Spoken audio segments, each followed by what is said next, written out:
Hello, everybody, and welcome back to another episode of Inside Marketing. I'm really excited today to be joined by Laricea Roman, who brings a real wealth of experience to marketing, or from marketing to the podcast, and has had a really, really exciting career to date that I'm hugely privileged that we get to kind of delve into today on the episode. So, Laricea is the former head of marketing for Boohoo Group, Dorothy Perkin, Burton, and Wallace. So really bringing a perspective today from an area of the industry that we haven't delved too much into yet. So really exciting to be having the conversation. And thanks, Larissa, for joining us. Thank you for having me, Sophie. Really good to be here. And yeah, very excited about what we're going to debate about today. And hopefully, your listeners are going to find this super interesting and thought provoking. Yes, I think they definitely will. And I have to say, before we start, you definitely win the prize for the best background. So, Great. so Well, I that's a will tick. accommodate. Yeah, yeah. I like to give out awards to the podcast guests, and you get the best background award. So yeah, love it. Brilliant, brilliant. Thank you. No, I really appreciate you coming on today. And I know we've had an initial conversation just to kind of like having a bit of a chat about, yeah, the industry and marketing and what the challenges are today. So I think we're going to cover some really, yeah, really kind of pressing and important topics today, which I'm excited for. And yeah, I'm sure the listeners tuning in will really get something for all that, particularly as we can kind of touch on the retail space today, which I know that we haven't really covered too much in our podcast episodes to date. So yeah, really happy to be here on this sunny afternoon. I wonder if to start with, to give the listeners a taste of kind of your career so far, if you wouldn't mind just kind of like taking us through everything that you've done, like what's built the career so far, where did you start, how did you get into marketing, things like that, and then we'll go from there. Definitely. So, very interesting journey, I would say, because I was, passionate about advertising and marketing since I was a little girl. So I remember asking my mom to buy me magazines, and I was not so much looking at the content, but more at the ads. I was fascinated by the ads, and also, going to the cinema 10, 15 minutes before just to make sure that I'm not going to miss the ads. Whereas, most of the Yeah. advertisers are trying to avoid that like plague. Yeah. So very, very interested in that since very early days. So that was the path I've chosen for my bachelor's degree, and then I've done my master's degree in London. Mhm. I've come here to study marketing at Kingston University. I had no intentions to stay because, in all honesty, I did not enjoy the weather. But 15 years later, I am still here, and I got my first job from the university after I graduated with distinction, and they got me a job. I worked for a small mobile company. It was I was doing basically SEO and on-site optimization, if you like. So that was my very first Nice. channel. Then I moved into agencies, so Initiative, IPG Group. I used to work on Microsoft on PPC and SEO, Hmm. on PlayStation, and then I moved across various different agencies. So I've been all sorts of agencies from boutique to really big groups. I worked on Google. I launched Google Chromecast in Western Europe. So if anyone remembers, the little stick that you would plug into your TV to watch content on Hmm. demand when there was no content on demand. So Netflix didn't was not even born yet. So very, very exciting. And then other career highlights might be Huawei. So launched Huawei in Western Europe. Again, really, really tough mission there, given the size of their competitors, Samsung and Apple.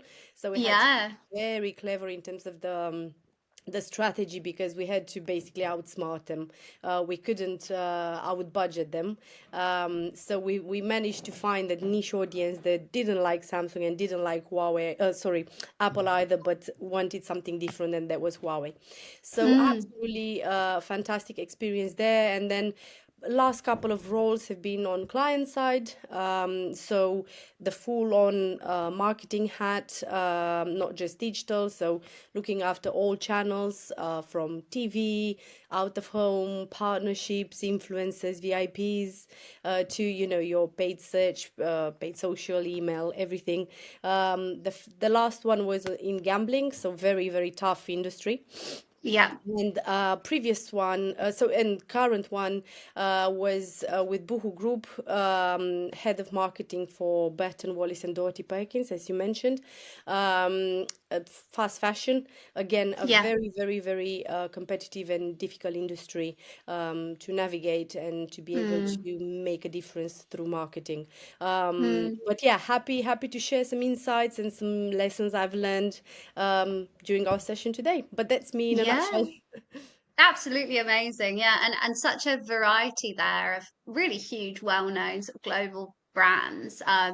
And yeah, I mean, do you let's start with Boohoo just as the most recent example, because I imagine that must have been quite a kind of a change going from the worlds that you were in previously and then into the world of fashion and retail. And how was that? I imagine it was quite challenging, and given the time frames, obviously navigating quite a challenging period, COVID and everything like that. So maybe just like give us a bit of an insight into that world and what the day to day looked like there, and what you were up against, how you overcame that. Sure. So I think the change was quite dramatic because I worked throughout the pandemic at Entain at Party Casino, and then the Hmm. change was just after the pandemic moved into Boohoo Group. So obviously the changes in retail were major and in fashion as well because people wouldn't have been in shops for 2 years, Yeah. and everything would have moved online. These brands were newly acquired by Boohoo Group from Arcadia. Hmm. They went bankrupt and they were bought, just the online business was bought by Boohoo Group. So they were not in the greatest position because everyone I was meeting and everyone was searching online, do they still exist? So Yeah. it was, it was a big pain point that was because the awareness was there, but there was no consideration anymore. These are big British household names that a lot of people grew up with. Burton, if you Yeah. think men, same as Dorothy Perkins and Wallis, it's a brand that's been around for more than 100 years, so a lot of heritage Mm. there. So not in a great state. So my job was really to come in and create the strategy and start generating some sales. It was very difficult because after the pandemic, everyone got used to ordering online and ordering three, four, five, six, seven sizes of the same thing and then keeping just one, returning the rest, which obviously Sure. is a massive issue and bites into your margin and, Yeah. massive issue for the environment as well. So that was exceptionally difficult to navigate. Also, increased competition from within the industry, but also if we're looking at foreign competitors, especially China, they've Yeah. taken over since the pandemic the whole media landscape, in all honesty, and also in terms of driving with very very cheap products that we cannot compete with. Yeah. And also in terms of the media landscape itself. So paid media has become more and more expensive. Engagement, less and less. So people are not Yeah. trusting brands anymore. Obviously, they're not trusting brands with their first party data. Therefore, they engage with brands less and less. And brands have to be more and more creative to be able to reach out to them. So, Yes. a combination of factors that made this role exceptionally difficult from day one. But I guess that the first thing I did was to speak to customers, so existing customers, lapsed customers, and non-customers, to kind of understand what are the USPs of these brands, because ultimately it comes from them. Why are they buying a brand? Yeah. What's I the wanted appeal? Yeah, I wanted to hear it from the customers. So we ran one-to-one interviews, we ran focus groups, we did quantitative data, sorry, and then we kind of put all this together to understand what's the USB and drive and translate that USB into a brand strategy that would then be Mm. translated into products and into obviously marketing channels and tactics. So Yes. that's what I did, and it was exceptionally successful because when you do things this way, um, it's logical and it's backed up in data and it's got Yes. the customer at heart. So then it works when it comes to actually generating sales and generating engagement, etc. So that's what I've done for all three of them. It wasn't easy. It took me approximately 7 or 8 months, so quite a Yeah. long time. But then after that, we've seen, reaching 1 million followers on Instagram, starting Wow. partnerships with some really big celebrities that otherwise won't talk to us, uh, going live on TV. We've never done that. Doing out of home, digital out of home, uh, pairing it up with QR codes so we can track everything. So everything has started working really well. Yeah. And it's been absolutely amazing to see this transformation. And also a lot of work in the background in terms of SEO. Like a lot of people don't see SEO as a key channel, whereas we invested for 6, 7, 8 solid months into SEO, and Mm, then we start seeing the results in terms of sales and yeah. getting that value back without investing anything into paid media. So it was a Yeah. great journey and lots of mistakes, lots of lessons learned, and a lot of Yes. good things happening.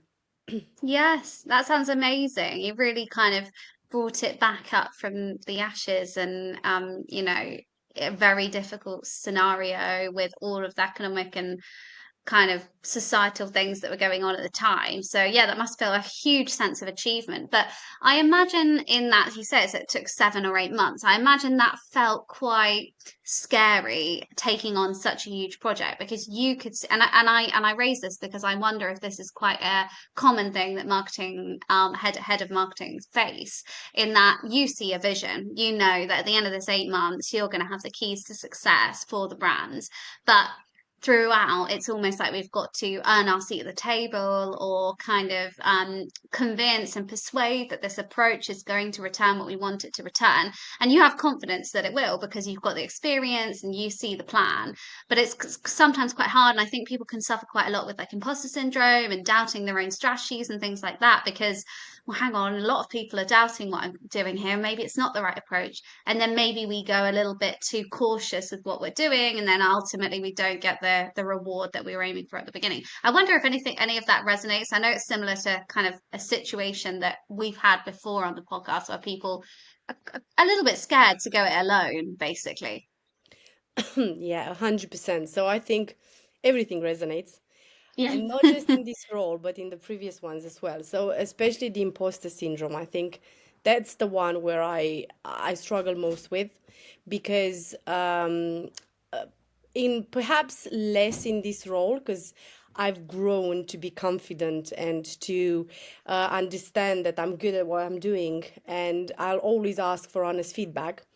But pretty much all the previous roles, I have actually struggled with the imposter syndrome. Yeah. And I'll give you one example from Entain. So, it's been numerous times when I was going to meetings and I was coming up with these really, really outstanding ideas, creative ideas, and new ideas. And what I was told is that this is not going to work. Forget it. So Mm, when you hear that as well from your superiors and people around you, yeah. um, it's becoming increasingly hard. But then I took a step back, and obviously I had what really helped me with this in these situations. It really helped to have a mentor, so someone who Hmm. is more senior than you, possibly same gender. Yeah. I had a female mentor who has been through similar situations, and her advice was the following, which I have actually taken, and I'm happy to share it with your listeners, is that That'd be lovely. Yeah. as long as your decisions and your ideas are based on data, are based on facts, are based on possibly previous case studies, you've got something more scientific behind it. There's no one in this world should stop you from doing it. And the best way of convincing people of doing things is to put numbers against your ideas, right? So don't just Yes. go in with, oh, I think we should do this because, it looks great. If someone's asked you why, because I think it looks great and I think it's cool. No. If you go in with proper business analysis, with numbers, with stats, with how this should move the needle for sales or whatever, then that's a completely different situation Yeah. where people start listening to you, and where Mm, this imposter syndrome disappears a little bit because you feel empowered. But this is the only way of doing it, and this is how you can actually help yourself and not wait Yeah. for anyone. And that would be my advice to everyone. Don't wait for someone to help you or lift you up or whatever. Just be well prepared and very confident in yourself Mm. and come equipped with the things that would change people's minds and show Yeah. that you're doing a great work, or make the case that whatever you're proposing is going to work. But I Mm. don't think anyone who got to this level, I think everyone's got this imposter syndrome. It's impossible not to have it, especially Yeah. when when you're having conversations about big things like the next 5 years of the company, or when someone's giving you the numbers you've got to hit for next year, like, oh my God, Yeah. what am I doing here? I'm never going to be able to do this. But then you've got to remember that you're not alone, right? You most likely have Yes. a team. So, again, make the most of your team. You work together, you get ideas from them. So yeah, I think it's a very nasty feeling, but I think most of us are going through this, in all honesty. Yeah.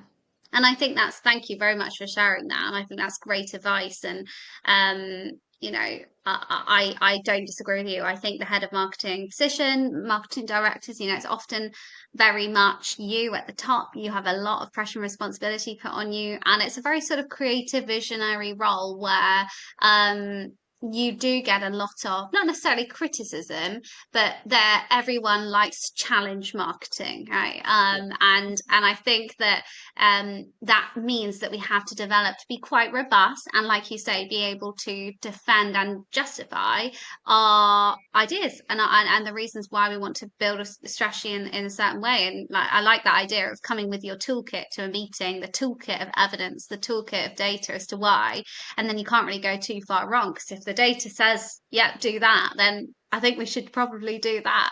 So yeah, I mean, that sounds really interesting.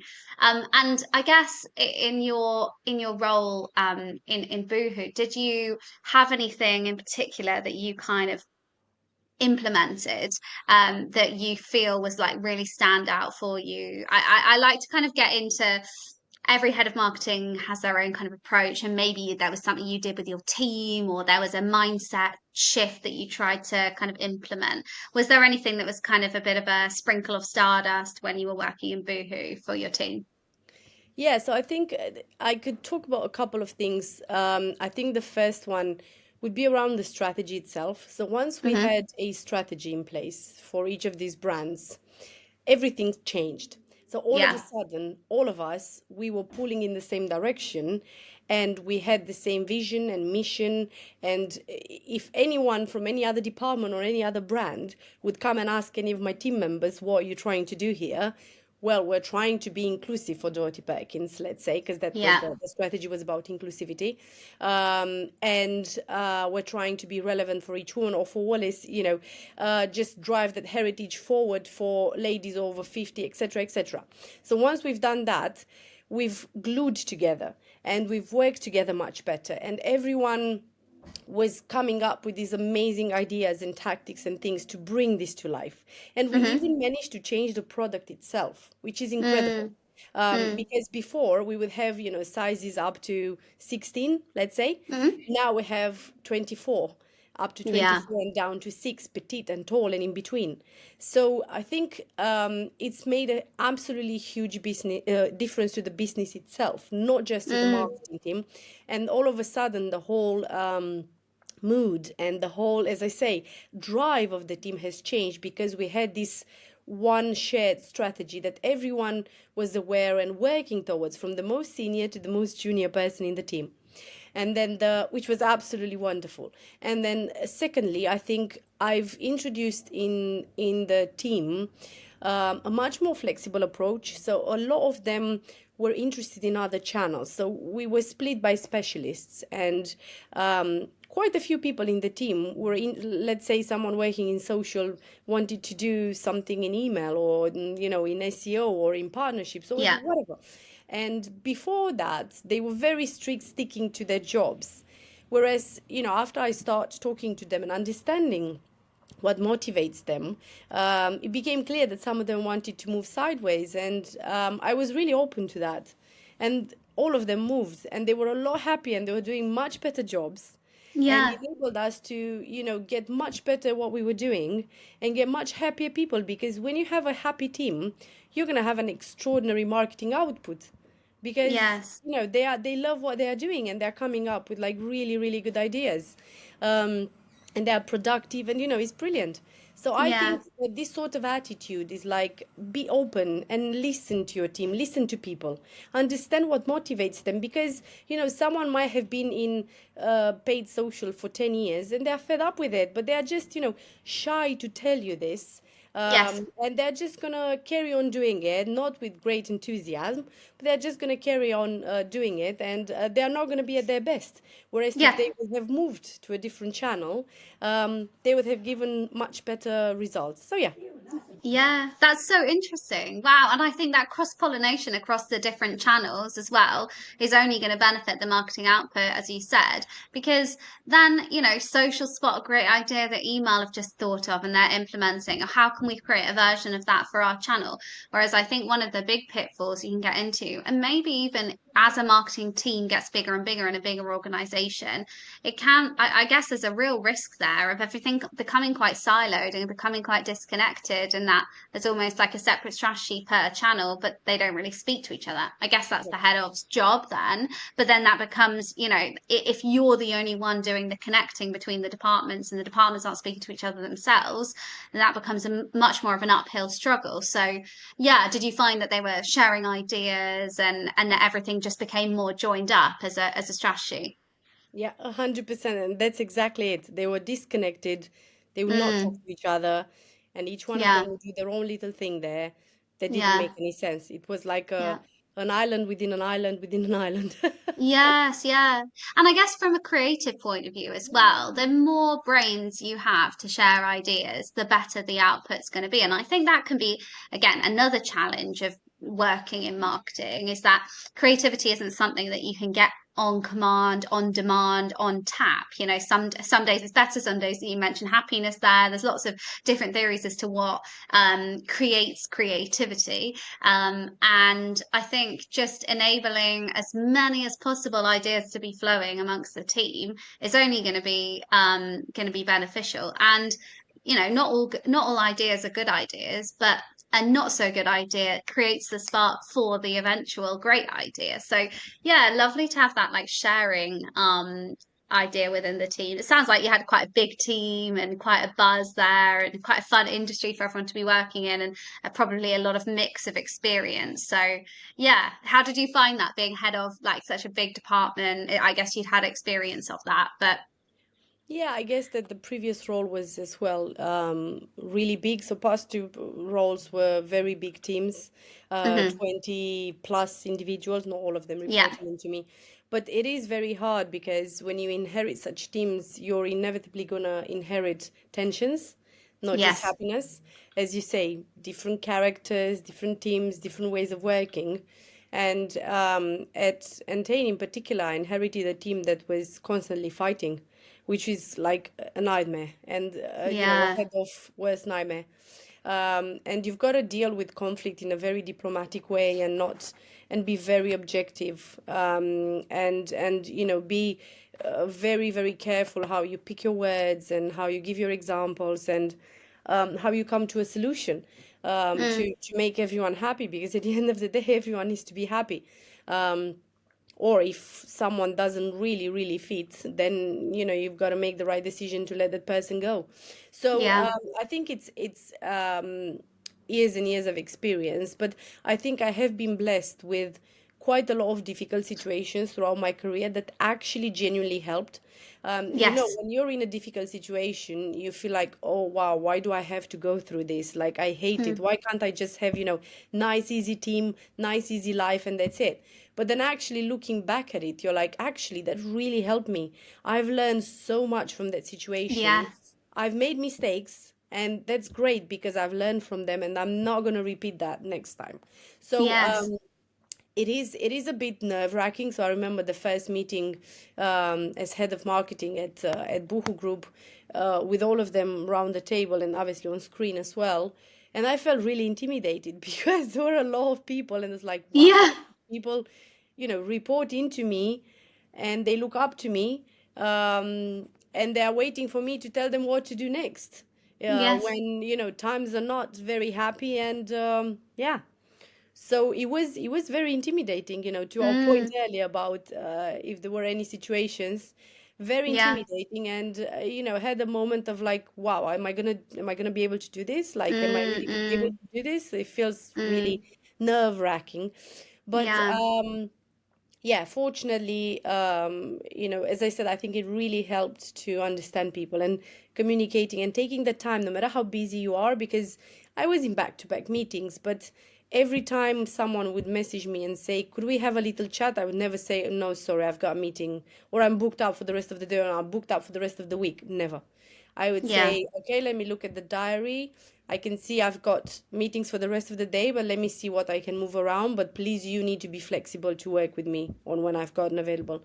And, Yeah. taking the time then and there to talk to that person and understand what's going on, I think it made a huge difference in Mm, working relationships and how people perceive you as head of marketing, how available yeah. and how interested you are in talking to them.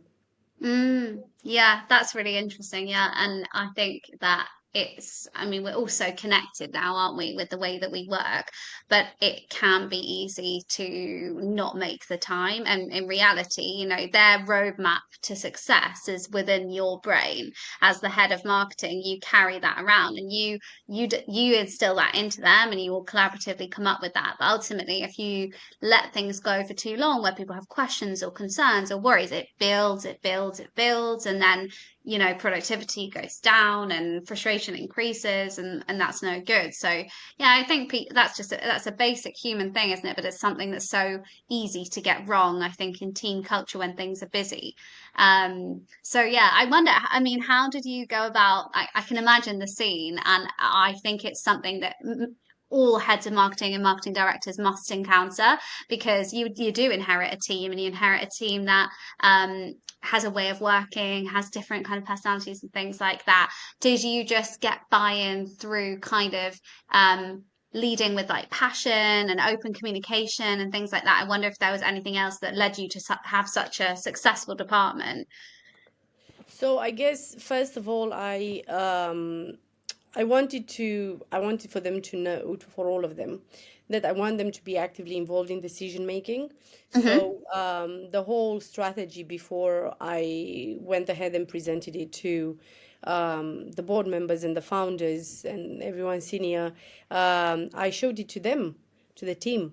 And they actually said yes, no, I'm not afraid to be criticized in my decisions or Yeah. in my ideas. And I think they very much appreciated that.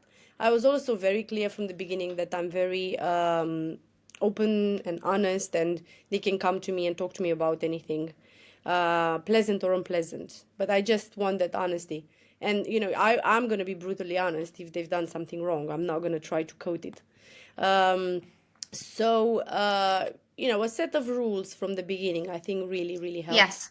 And also, again, trying to understand how each person works and kind of try to, because, for example, some of them were not keen to have catch-ups every other week. They wanted a catch-up, I don't know, a couple of months. They were very Mm-hmm. independent and they didn't want to hear anything of that.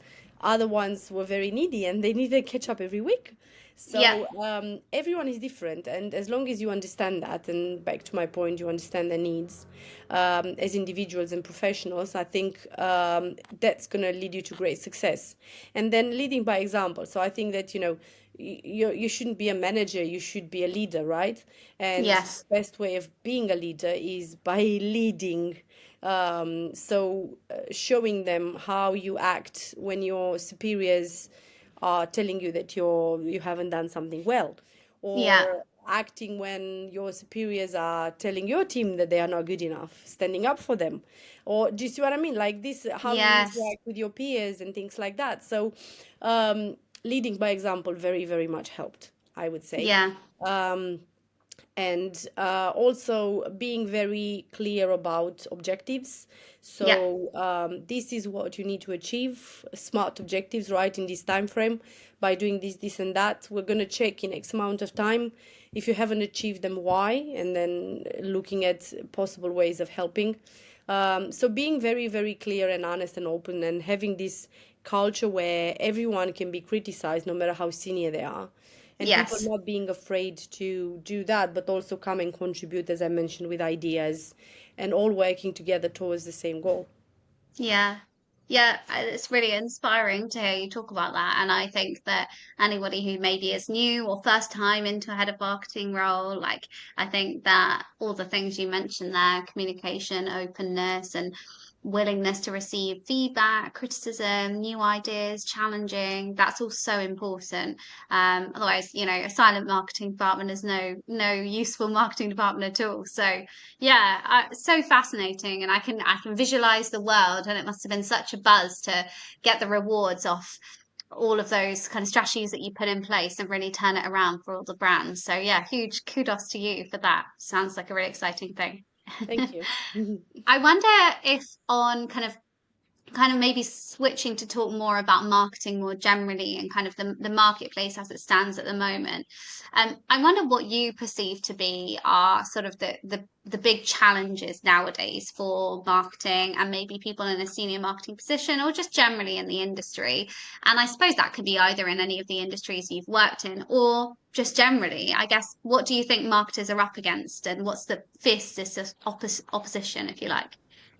So I think there's there's quite a lot of things, and Yeah, a bit of an it's not onslaught, a isn't there? great place to like compared to I'm just looking back at, when I started 15 years ago, how much easier everything was, and Yes. the sort of budgets we had and the sort of liberties we had.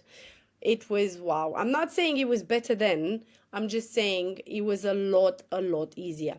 It feels like Mm, every year it passes, the more difficult it gets for marketeers because privacy, right? So more and more difficult to get first party data. That's not a yes. bad thing. It should have been like that since the beginning of time, right?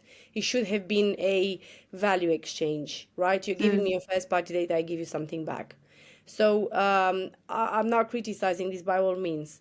So getting this data and making any sense of it, very difficult. It's all fragmented. You've got a yeah. bit of data on that platform, bit of data on that platform. Then yes, there are all sorts of solutions that promise you the world in terms of fully attribution measurement and all that. But I still haven't managed to work one out fully with for Yeah. all channels, online and offline. Yeah. Who has? Yeah. Who has? Yeah, who has? Yeah. So very, very difficult from that perspective. More and more Mm, difficult to accurately target and put the right things in front of the right people, right? And what people want.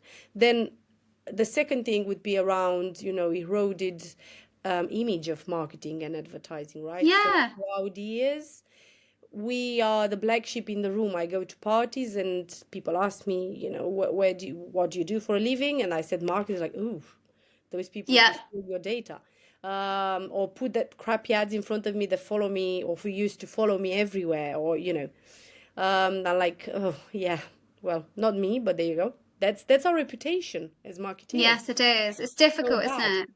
Yeah. so bad, so bad. So I think that the overall industry has got a very, very bad reputation.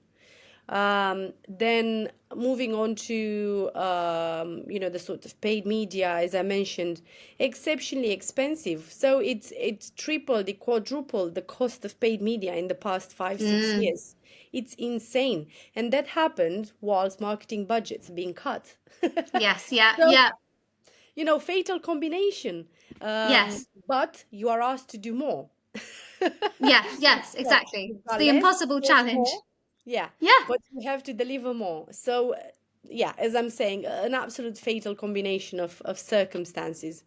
Mm, And then I guess the last one would be around AI, which mm, I see it as a help, but also as a sort of blessing in disguise, but also sort of a curse because a lot of companies, a lot of brands are not using traditional marketing experts like as they yeah. were traditionally using them.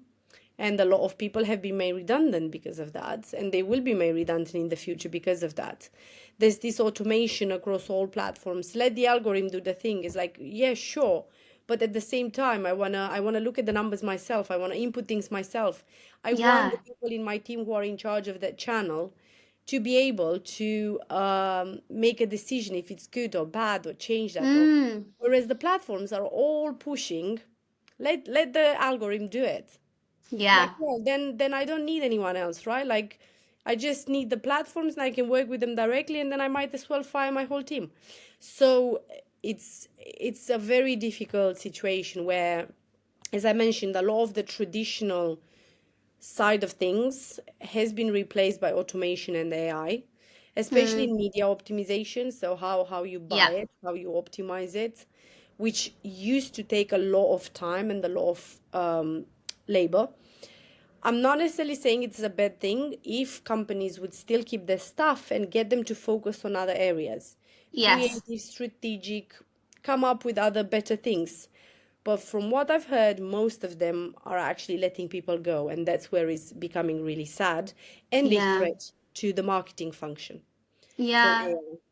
So, Yeah. and navigating all this AI, which is crazy because again, it erodes even more into customers' feeling about marketing because they can't Mm. tell what's truth, what's false, what's Yes. AI, what's real, Yes. what's going on. We're desensitized really, aren't we, or blinded by it? And I think it's a really important point that you bring up, that it's that blindness that actually, I mean, going back to the beginning of our conversation, we were talking about success and being able to drive forward new ideas means having access to the information that tells us, yep, this is the evidence that this is a good idea. But actually, are we moving into a world now where we're going to be detached from that information and we're not really going to be able to see a clear picture of what the numbers are? Because obviously uh data is money, right? And if we're able to see everything uber visibly, there's money to be made there. There's money being left on the table, so we're being held back from seeing those insights, which then makes it a lot harder to make the decisions. So it's a real catch 22, and it is difficult, and that's actually an interesting way to look at the challenge of AI, because I think most people bring it up as that copywriting, content writing challenge that, and then is stealing away creative roles. But it's also just for the decision making process in marketing becoming a challenge. So yeah, difficult. Very It's difficult. slow, but yeah, and I agree with you. There's so many things, aren't there, to contend with. I think the bright side of it probably is that things that come up as a threat, or that come up as a challenge, or that come up as something that's a bit difficult to navigate, kind of go one of two ways. They either flop, or maybe three ways. They flop, they stay a challenge and we just got to deal with it, or they actually become our biggest asset and we learn how to adopt them and how to work with them, and then they become a tool that we don't know what we do without. But yeah, it is a bit of an overshadowing thing at the moment, isn't it? Which is, nobody's quite sure how it's going to go. And like you say, with people being let go, I mean, that is terribly sad and not what any of us would want. So yeah, it's difficult. I wonder what's going to happen. It'll be interesting to meet back in 5 years and sort of see where it's taken us, and like what does marketing look like now? Because I imagine it'll be so different. So different. I mean, if we look at Yeah, the past couple of years and where we are now, it's just insane how it changed, how it is. everything Yeah, changed. It's such yeah, an like, and even every 6 months is like major changes in marketing, and yes, yeah, data, AI, yeah. everything and anything. It's major changes. It's very Mm, hard to keep up, let alone devise strategies and yeah, it's a yeah. very hard industry to be in at the moment. Mm.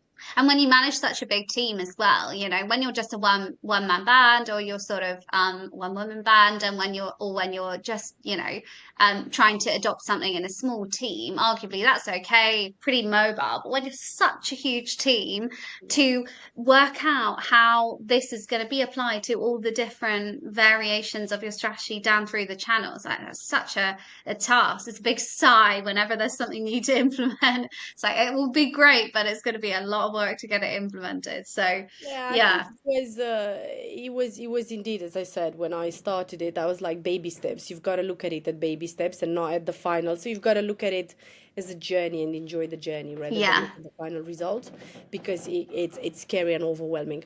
But if you look at it baby steps and enjoy the journey, enjoy the process, but also get the team to help you. So once the overall strategy has been set up in place, I have asked each member of the team, so each specialist in each channel, to translate this strategy into their respective channel tactics. yeah. And by doing that, we kept everything cohesive and brilliant. Hmm. But also, if you think from a customer perspective, it was an amazing journey, because every single touch point they would be they would come across with the brand. It would be consistent. It would talk Yes, about the same things.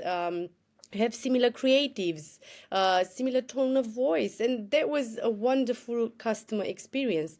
And that's yes, all started because the team themselves have translated that into their channels, and they've yeah. understood the strategy and worked together towards that. So it is, to your point, very difficult.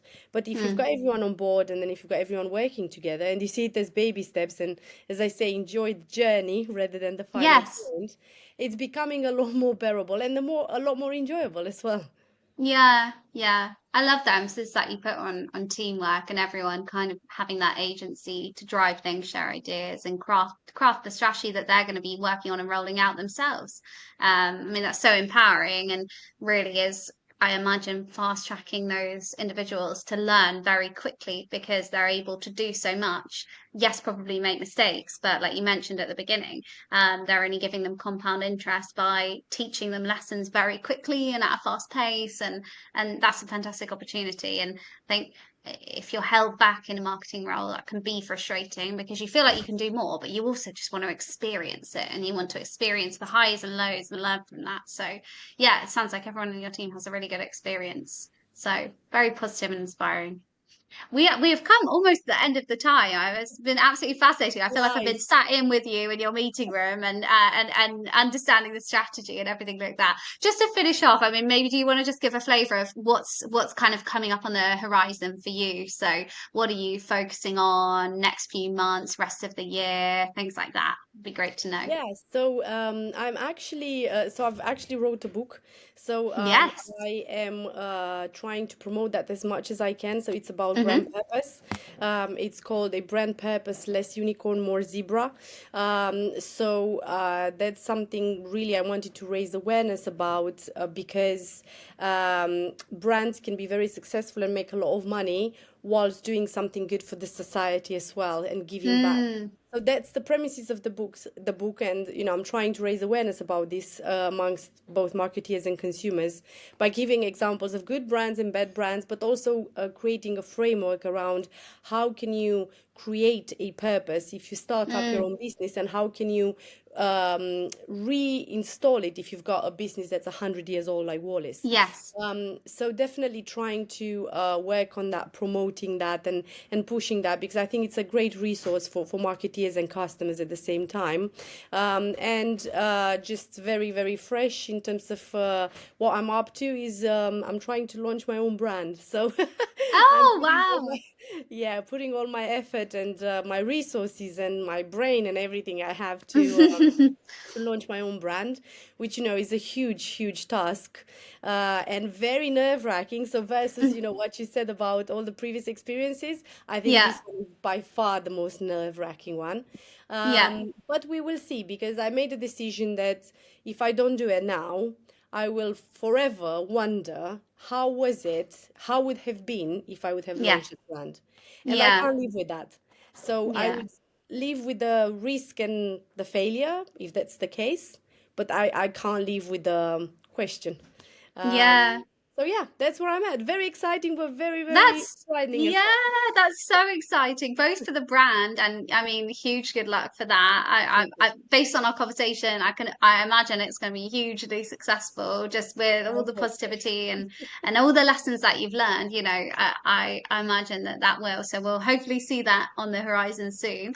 But also the book, I mean, sounds fascinating and something that me and I'm sure a lot of our listeners would love to read. So if you send me a link or anything you've got on that, then I Yes, can share it with the listeners and yeah, and we can delve into the mind a little bit more and understand about that because I think brand purpose is huge, and that's really nice to hear you say that that can be something that's not just exclusive for young companies who are yes, really setting themselves up, but something that can be implemented if you're more established. 100%. So yeah, that's 100%. really interesting. Yeah, thank you so much. Good luck with the next 6 months. Sounds like it's going to Thank be you. a busy end to the year. Um, but no, really appreciate you coming on today, and hopefully all the listeners have really enjoyed the conversation. I certainly have. So thanks for taking the time. Really a delight to speak with you. Thanks, Larissa.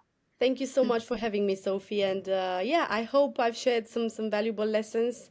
I will definitely share the link for the book for each cell. All the everything goes towards planting trees, so I make zero profit on it.